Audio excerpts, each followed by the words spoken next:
성도 여러분, 안녕하셨습니까? 행복한 안식일입니다. 오늘은 날이 아주 화창한 안식일 아침입니다. 그래서 여러분 마음 구석구석에 하늘의 은혜의 햇살이 환하게 비치기를 진심으로 기원합니다. 그래서 여러분 마음에 있는 걱정과 근심이 다 사라지고, 또 불평과 원망의 마음이 다 사라지고, 미워하는 마음도 사라지고, 그리고 어떻게 살아야 하는가에 대한 이 미래에 대한 두려움도 사라지고, 대신 그 자리에 기쁨과 감사가 가득 차기를 주님의 이름으로 축원합니다. 오늘은 실제의 삶이 보이는 삶과 같아야 한다, 이런 제목으로 함께 말씀을 나누도록 하겠습니다. 며칠 전 아침에 교회로 출근하다가 제 아내가 마트에서 꼭 뭐 사오라고 하는 물품이 있어서 마트에 들렀습니다. 신문에 그날부터 빅세일이라고, 할인한다고 선전된 물품이었어요. 근데 마트 안을 제가 샅샅이 뒤졌는데도 그 물건은 없었습니다. 카트를 끌고 다니며 칸칸이 다 살폈는데도 찾을 수가 없었어요. 도대체 어디 있단 말이야? 이 넓은 마트 안에서 그 물품이 어디에 진열되어 있는지 모르는 상황이기 때문에 찾으러 다니면서 좀 스트레스를 받았습니다. 그래서 저는 찾다 하는 수 없이 직원을 찾아가서 물품의 사진을 보여주면서 이 제품을 찾고 있는데 찾는 걸 좀 도와달라고 부탁을 했습니다. 그랬더니 몇 번 통로로 가보라는 거예요. 그래서 또 카트를 끌고 거기 갔습니다. 그런데 아무리 봐도 찾을 수가 없는 거예요.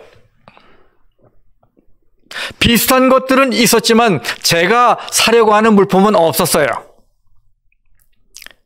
그래서 다시 그 직원을 찾아가서 나는 찾을 수 없으니까 직접 좀 찾아봐 달라고 부탁을 했어요.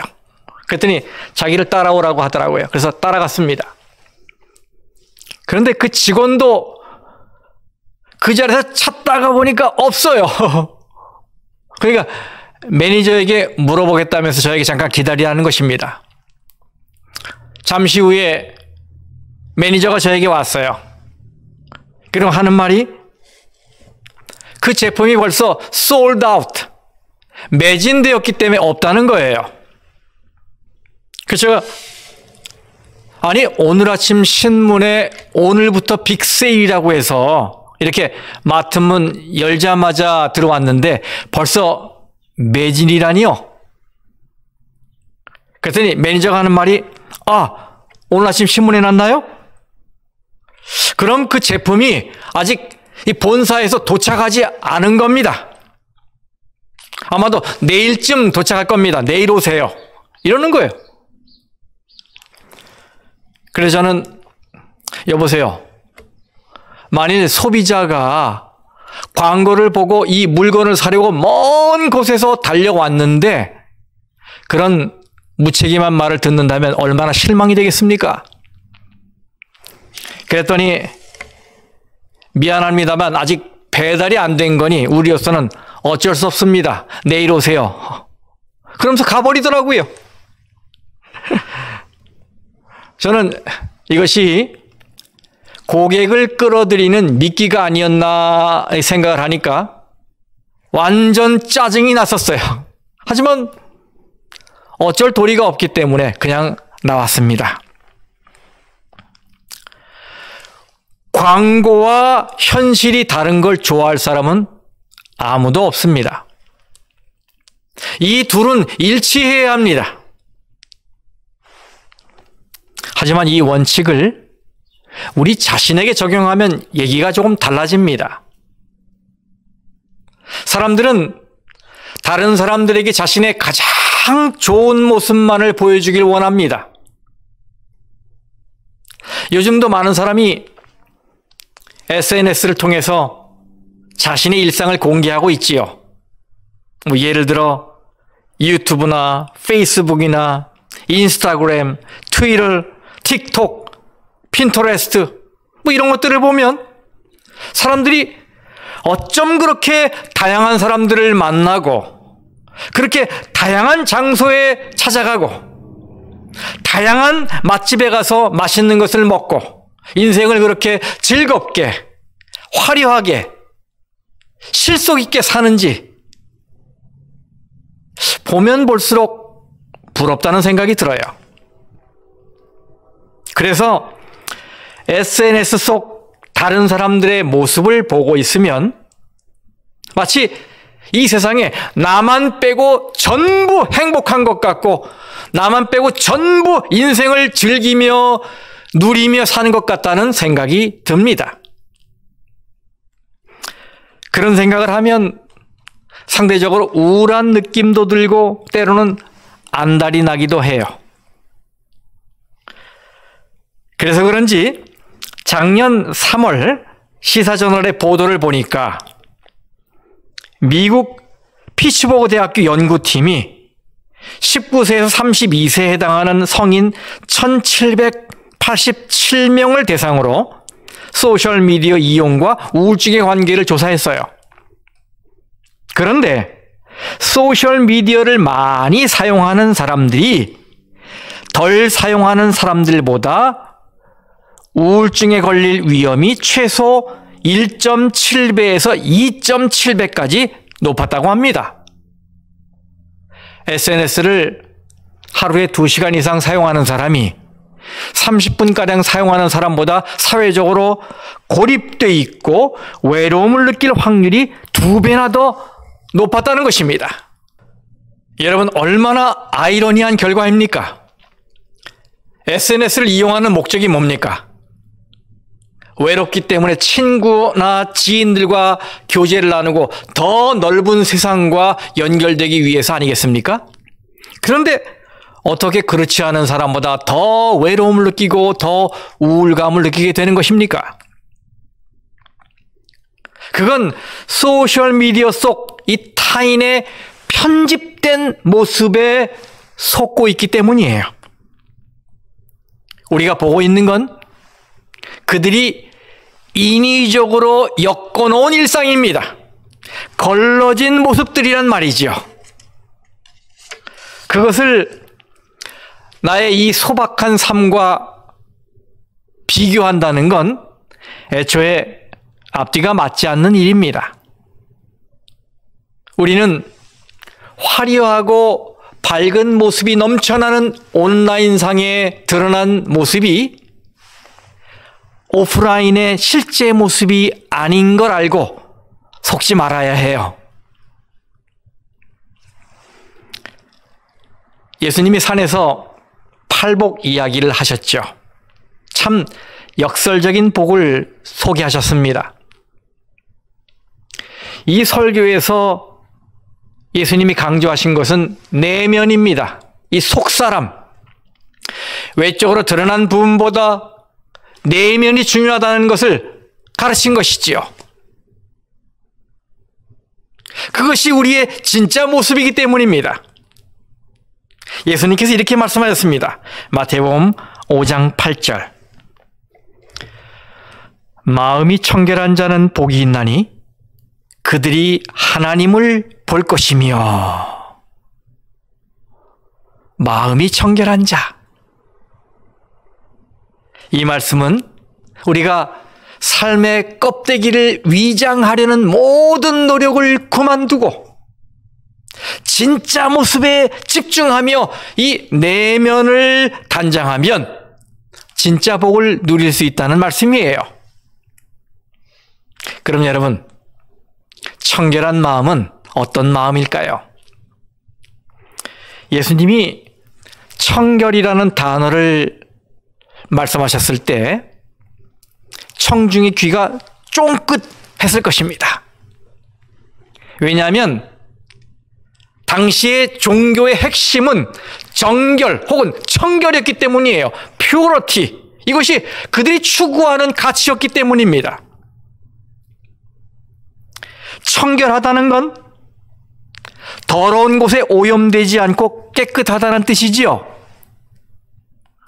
하지만 당시 이 종교 지도급에 있는 사람들은 청결을 눈에 보이는 외부로 드러나는 부분에만 정의했어요.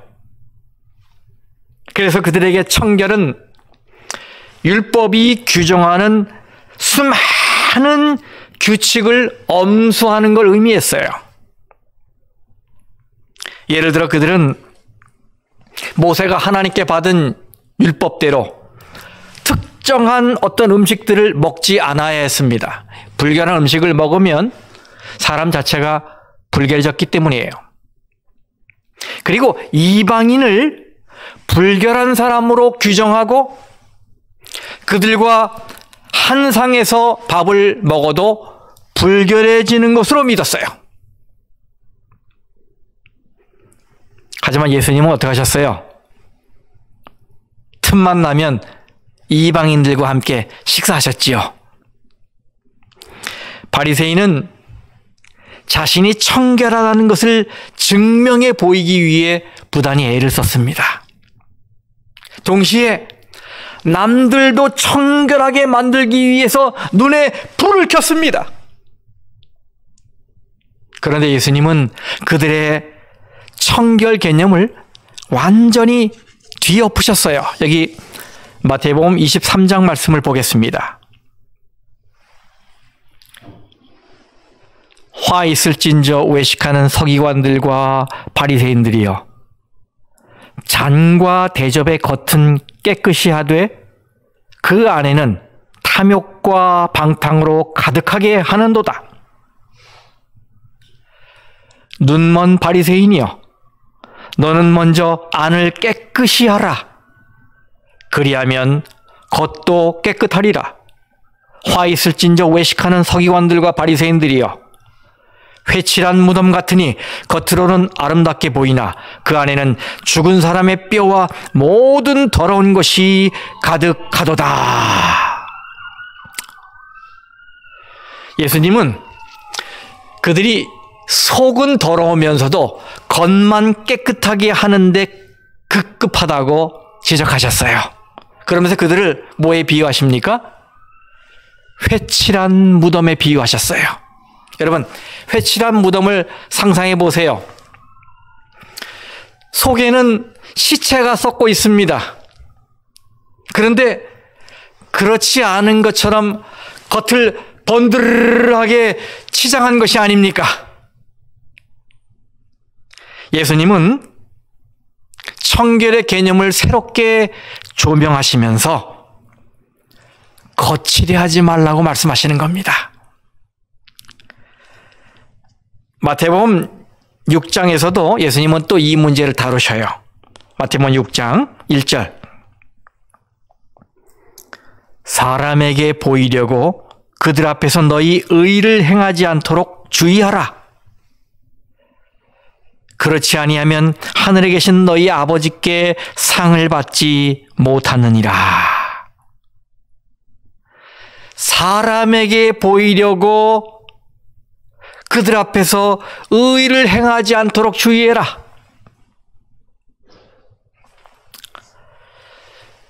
저의 유년 시절에는 어린이 예배가 활성화되어 있었습니다. 화요일 저녁, 금요일 저녁, 안식일 아침, 그리고 안식일 오후 분교 예배, 이렇게 많은 어린이 예배가 있었어요. 그때 저는 이 서울의 마포교회를 출석하고 있었는데 저희 어린이 선생님은 우리가 뭔가를 잘하면 꼭 작은 별 스티커를 상으로 주었어요. 그러면 이 도표에 제 이름이 적혀 있는 칸에 그 스티커를 붙였습니다. 우리는 예배에 출석할 때마다 스티커 한 장씩을 받았습니다. 성경책을 가져올 때도 한 장씩을 받았고, 작은 봉투에 헌금을 담아올 때도 한 장씩을 받았어요. 제 기억으로는 가장 많은 스티커를 받는 경우는 친구를 데려올 때였어요. 지금 와서 생각해 보면 그 스티커가 뭐 그리 대단한 거라고. 그렇잖아요? 뭐 사탕이나 과자나 뭐 공짜 선물이 딸려오는 것도 아니었는데 왜 그렇게 승부욕을 가지고 그걸 더 많이 받으려고 애를 썼는지 웃음이 나와요. 인간에게는 경쟁하는 본성이 있죠. 그래서 서로 친하게 지내던 아이들이라도 이름을 적고 순위를 매기기 시작하면 다들 눈에 불을 켭니다. 이기려고요. 이길 방법을 찾느라고. 이것이 인간의 본성이에요. 저도 그 별 스티커를 받으려고 무척 애를 썼어요. 그러다가 점점 성경책을 손에 들고 왔든지 혹은 헌금을 챙겨오는 것, 이런 것이 어릴 적 저의 신앙의 척도가 되어갔어요. 교회에 빠지기라도 하면 하루치 별이 다 날아가는 것입니다. 별 스티커는 아이들에게 좋은 습관을 기르는 자극제가 되었던 것은 사실이에요. 하지만 이것의 문제점은 마음은 없어도 할 일만 하면 신앙생활을 잘하고 있다는 착각을 심어줄 수 있다는 것이었어요. 어른이 되어서도 우리는 사람들을 관찰하면서 머릿속으로 별 스티커를 붙여주기도 하고 떼어내기도 합니다. 하나님의 성전에 오는데 단정한 복장이 아니라 허름한 작업복을 입고 온 교인을 볼 때 우리는 즉시 머릿속에서 그의 스티커를 떼어냅니다. 오늘도 어김없이 성경연구 모임에 참석한 교인을 볼 때 우리는 그에게 스티커 한 장을 붙여줍니다. 이렇게 우리는 사람을 외적인 모습으로 평가하는 데 익숙해 있어요. 저는 팬데믹이 터지기 전에 난생 처음으로 비행기에서 이 비즈니스석을 탄 적이 있었어요. 제 아들이 표를 바꿔주는 바람에 그런 호사를 한번 누린 겁니다. 근데 그 한 번의 경험이 저에게는 대단했어요. 일단 비즈니스석에 앉아서 다리를 마음대로 뻗을 수 있다는 사실, 그리고 피곤하면 누울 수 있다는 점이 정말 좋았어요. 그리고 뭔가 특별한 대접을 받는다는 것이 저의 기분을 붕 뜨게 했습니다. 뭐 출세한 느낌이랄까요? 네. 그때 저는 넓고 깨끗한 화장실을 다녀오면서 저희 주위에 누가 앉았는지를 둘러봤습니다. 마음속으로 제가 나처럼 이런 클래스에 어울릴 만한 사람이 얼마나 될까? 이걸 보기 원했던 거예요. 그런데 제 뒷좌석에는 지저분해 보이는 이 긴 머리에다가 팔뚝에 온갖 문신을 한 청년이 눈에 들어왔어요. 또 그 반대편, 통로 반대편에는 입이 터져라 음식을 입에 쑤셔놓고 있는 한 중년 여성이 눈에 들어왔습니다. 둘 다 별로 깨끗해 보이질 않았어요. 그때 저는 속으로 이런 생각을 하며 자리에 앉았어요.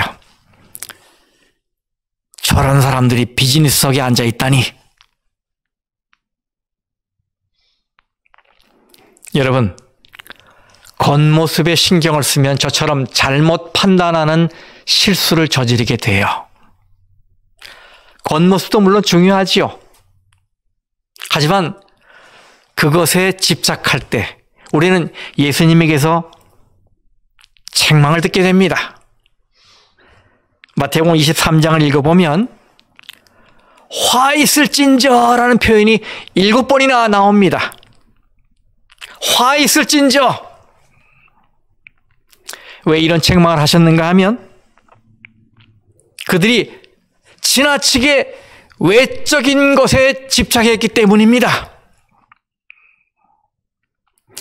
마태복음 23장 5절 말씀을 세번역 성경으로 읽겠습니다. 그들이 하는 모든 일은 사람들에게 보이려고 하는 것이다. 지난주 말씀에서 살펴보셨던 것처럼 예수님은 기도와 금식을 눈요기 쇼로 생각한 바리새인을 기뻐하지 않으셨어요. 그들은 금식할 때 주위 사람들이 알아차리도록 머리를 풀어헤치고 수염도 깎지 않고 일부러 세수를 하지 않아 얼굴을 흉하게 만든 후에 창백하고 슬픈 모습으로 길거리를 활보했습니다. 물론 이마에 금식 중이라는 간판을 걸지는 않았지만 누가 봐도 금식하고 있다는 것을 알아차리게 과장했어요. 그래야 자신이 경건한 사람이라는 것을 사람들이 인정할 것으로 생각한 거예요. 일종의 길거리 행위 예술이었어요. 상상만으로도 웃기지 않습니까? 예수님 말씀을 계속 읽어보겠습니다. 그들이 모든 행위를 사람에게 보이고자 하나니 곧 그 경문띠를 넓게 하며 옷수를 길게 하고, 여기 경문이라는 말은 검은색 작은 가죽 상자를 말하는 겁니다. 유대인들은 그 안에 양피지에다가 성경절을 적어서 넣었어요. 하나님은 신명기 6장에서 이스라엘 백성들에게 하나님의 말씀을 손목에 매달고 이마에 붙이고 다니라고 명령하셨죠. 이것은 하나님의 말씀을 모든 사고와 판단의 기준으로 삼고 행동의 지침으로 삼으라는 의미였어요. 그런데 유대인들은 이 명령을 문자 그대로 지켰습니다. 그래서 그들은 이마와 팔뚝에 검은 상자 하나씩을 긴 가죽끈으로 착용하고 다녔어요. 이것이 전통으로 정착되면서 그들은 경문에 있는 말씀대로 살지는 않으면서 자기가 경건하다는 것을 크게 과시하기 위해서 상자를 더 크게 만들고 묶는 띠도 넓게 했어요. 예수님께서 이런 위선을 질타하신 것입니다. 또 그들은 옷수를 길게 했습니다. 여러분, 학위 수여를 할 때 졸업생들이 쓰는 이 사각모에 아시죠? 거기에는 테슬이라고 하는 이 장식 술이 매달려 있잖아요. 여기에 옷술은 그들이 입던 겉옷자락 끝에 매다는 여러 가닥의 실을 말하는데요. 주로 청색 실로 짰다고 합니다. 이번에도 바리새인은 그 옷술이 더 길어야 자기 경건함이 더 확실하게 드러난다고 생각했어요. 이렇게 바리새인은 오로지 겉으로 드러나는 것에만 집착했습니다. 만일 그 당시에 네온 사인이 발명되었다면 아마도 그들은 자기 옷에 자기가 경건한 자, 의로운 자라는 네온 사인도 달았을 것 같아요. 성도 여러분, 혹시 우리도 똑같은 실수를 저지르고 있지는 않습니까? 혹 우리도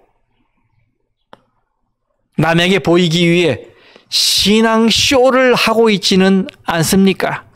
교인 행세를 하고 있지는 않습니까? 배우들이 연기를 하는 건 관객에게 보이기 위한 것입니다. 관객들은 그것이 가짜 모습인 줄 알고 있기 때문에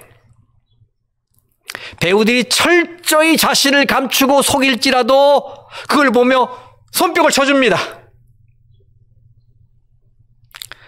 그런데 신앙생활인데 배우들처럼 남에게 보여주기 위한 쇼를 해서야 되겠습니까?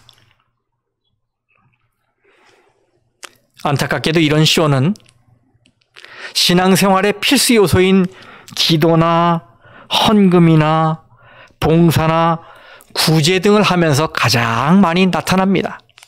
여러분, 교회 봉사에 지원하려고 손을 들 때 혹시 남들에게 깊은 인상을 심어주려는 마음이 있지는 않았습니까? 혹시 헌금함이 내 앞에 왔을 때 다른 사람의 시선을 의식하지는 않았습니까? 혹시 대표기도를 하려고 앞에 나왔을 때 하나님의 귀보다 사람의 귀에 더 신경 쓰지는 않았습니까? 예수님은 마태복음 6장에서 깨끗하지 못한 마음의 또 다른 예를 제시하십니다. 5절 6절입니다. 또 너희는 기도할 때에 외식하는 자와 같이 하지 말라. 그들은 사람에게 보이려고 회당과 큰 거리 어귀에 서서 기도하기를 좋아하느니라. 내가 진실로 너희에게 이르노니 그들은 자기 상을 이미 받았느니라. 너는 기도할 때에 네 골방에 들어가 문을 닫고 은밀한 중에 계신 네 아버지께 기도하라. 은밀한 중에 보시는 네 아버지께서 갚으시리라. 아멘. 예수님 당시 유대인들은 기도를 하나의 의식으로 변질시켰어요. 한 예로 그들은 매일 아침 9시 전과 저녁 9시 전에 쉐마를 암송했습니다. 쉐마란 일종의 기도문이고 신앙 고백문이에요. 그들은 그 시간이 되면 자기가 집에 있든지 거리에 있든지 일터에 있든지 어디에 있든지 무조건 하던 일을 멈추고 쉐마를 읊었습니다.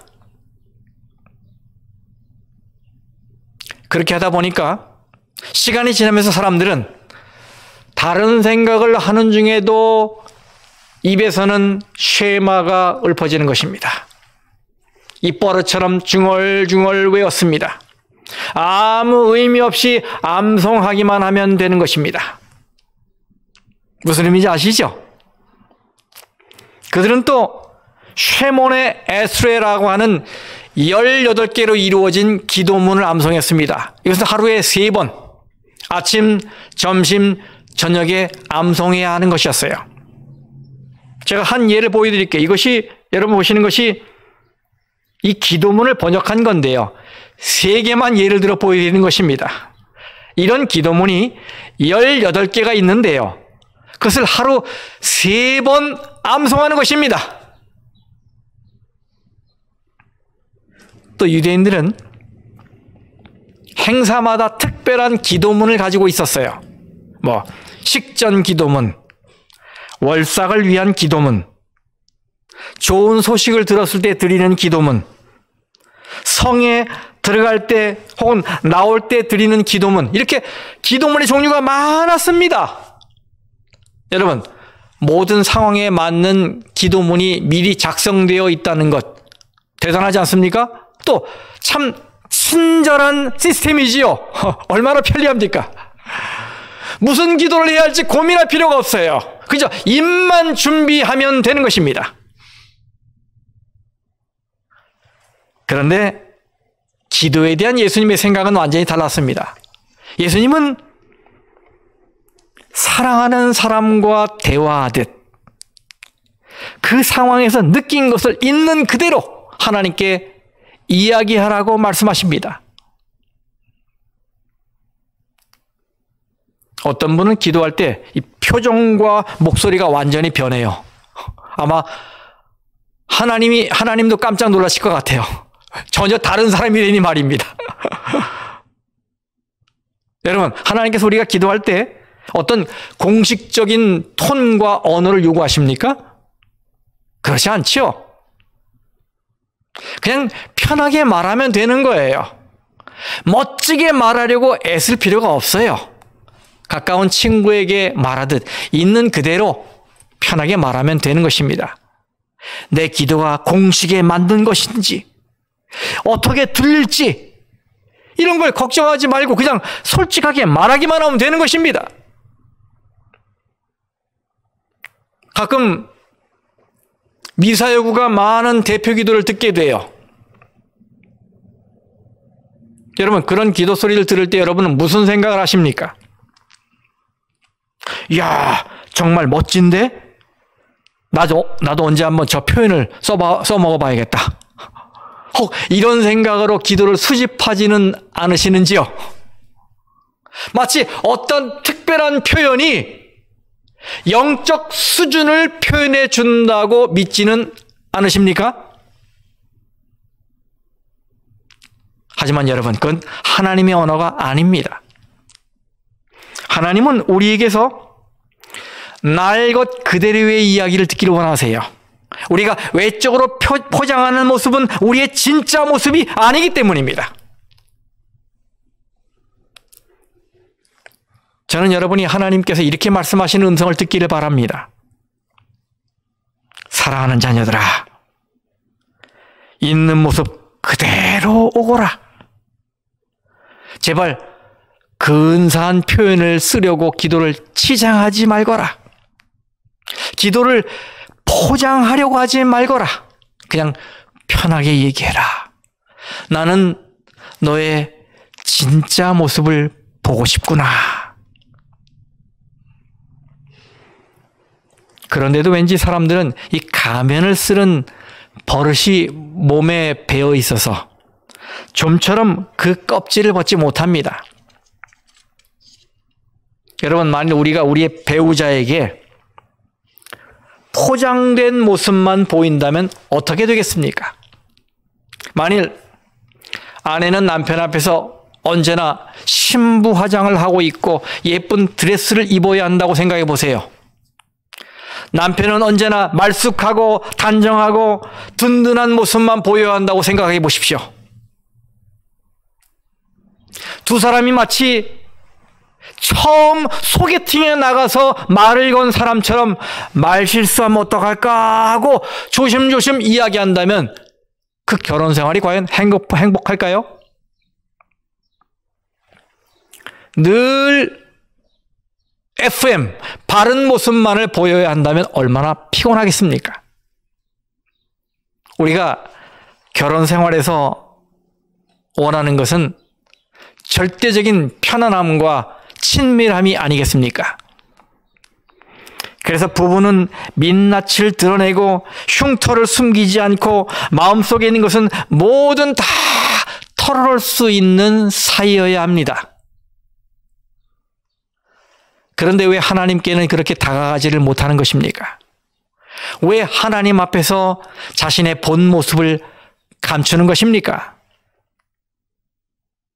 성도 여러분, 예수님은 우리와 화장기 없는 관계를 원하십니다.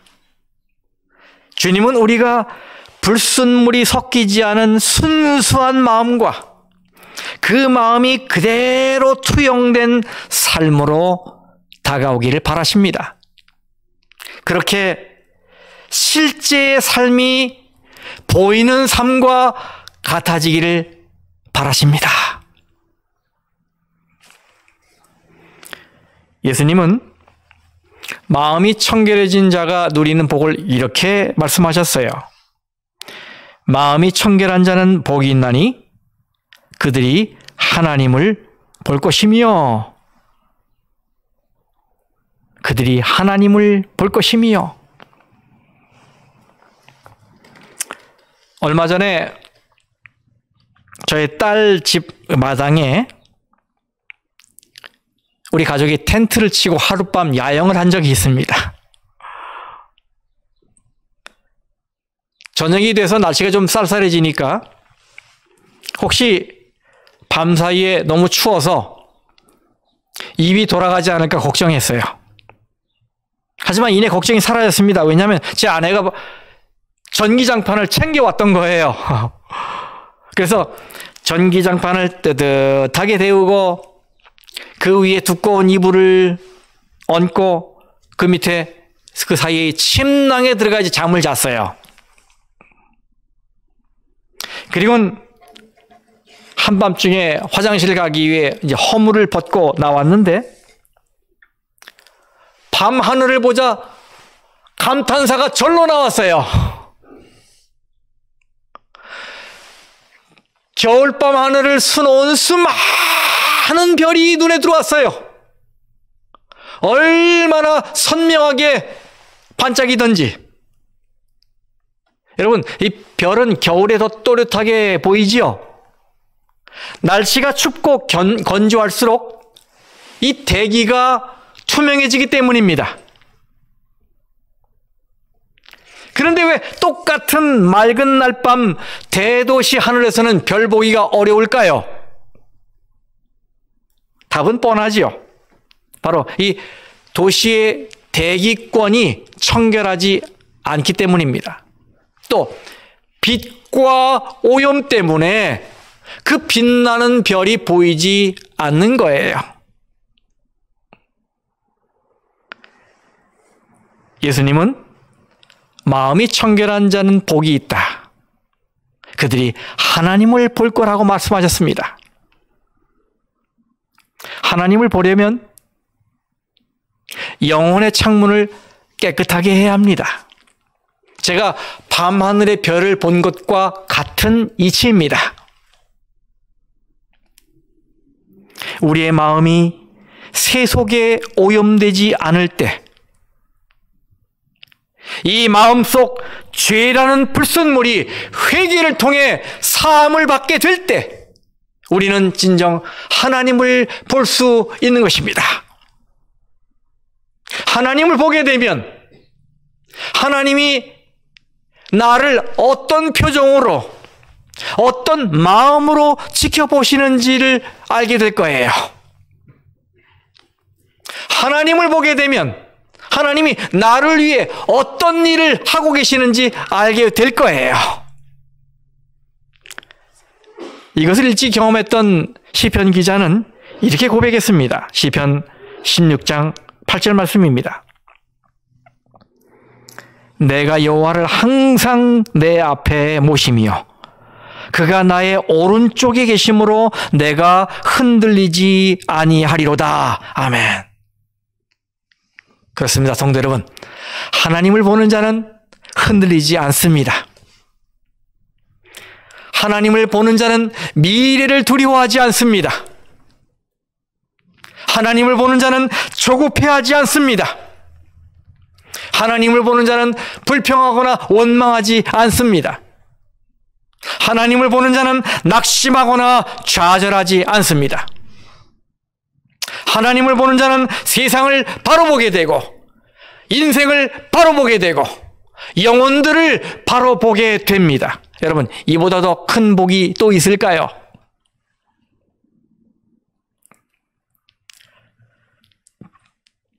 그래서 우리는 이런 축복을 누리기 위해서 마음이 청결해야 합니다.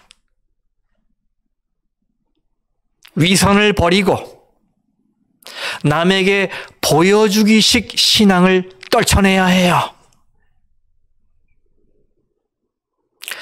본래 내 모습과 남에게 보여주는 모습이 왜곡되면 안 됩니다. 진정성 있는 신앙으로 돌아가야 합니다. 성도 여러분, 부디 올 한 해 실제의 삶이 보이는 삶과 같아지기를 간절히 바랍니다. 그렇게 여러분의 투명하고 순수하고 깨끗한 삶에 하나님의 축복이 임해서 여러분이 매일의 삶 속에서 하나님을 마주하는 놀라운 복이 있기를 간절히 바라면서 오늘 말씀을 마치겠습니다.